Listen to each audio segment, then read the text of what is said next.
For more on Mickey Callaway, we are joined by our Mets reporter, Steve Gelbs. And Steve, he might not be a household name, but the Mets obviously liked him enough to bring him in. Why do you think the Mets made this specific hire? You know, I really like the Mets' thinking on this one.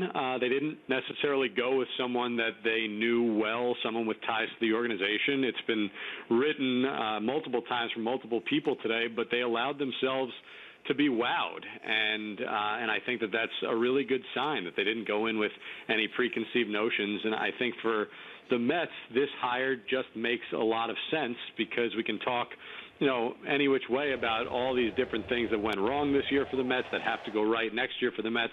But the formula is simple. The bottom line is if that pitching staff is doing what it's capable of doing, what we've seen it do in the past, then this Mets team is going to be formidable. This Mets team is going to win. If it's not going to be a good season for the Mets. And so Mickey Callaway has become one of the best pitching coaches in all of baseball. He's been known as a guy that has gotten various types of personalities to succeed by really going specifically towards their strengths, each individual person's strengths.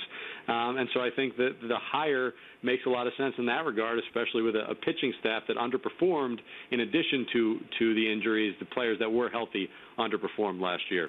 Well, let's delve a little bit into his background. He's pretty young, only 42 years old, been around the game since '99 when he broke in as a player with the Rays. But what do you think he's learned from some of that experience?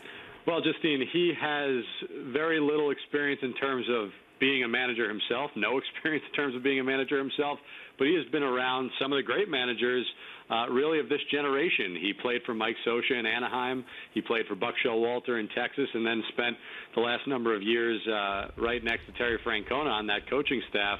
And so I think, you know, he's someone that has seen what works and how to get the most out of his players and out of his staff. One of the things that Terry Francona was really known for is his ability to delegate to the different coaches on his staff, and I'm sure that that's something that he will take forward into this season and beyond with the Mets. The other thing that Terry Francona had that he spoke to not just Mickey Callaway about, but everybody over in Cleveland, was his managerial experience in big cities, in Boston and Philadelphia. Talked about dealing with the media over there, and that's a key element that is unique to New York and some of these other major cities, dealing with the constant media barrage.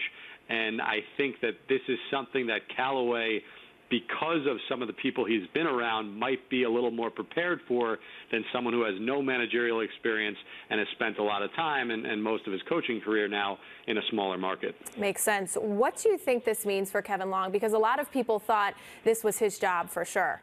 Yeah, I don't know. It's a really good question. I know Kevin Long wanted this badly. I know Kevin Long thought he had a really good shot at it, and quite frankly, so did I. I mean, I thought, along with a lot of other people, that Kevin Long was the favorite here. I don't know if he is going to stay on. I know the Mets really want him to stay on board here as hitting coach, but his contract expires at the end of the month, and I think it's very much up in the air right now whether or not he will be back. If he chooses to go elsewhere, there will be no shortage of opportunities. He's well regarded in the game. A lot of organizations would love to have Kevin Long. So Terry Collins was very lovable, very fiery. What do you think fans can expect from Callaway?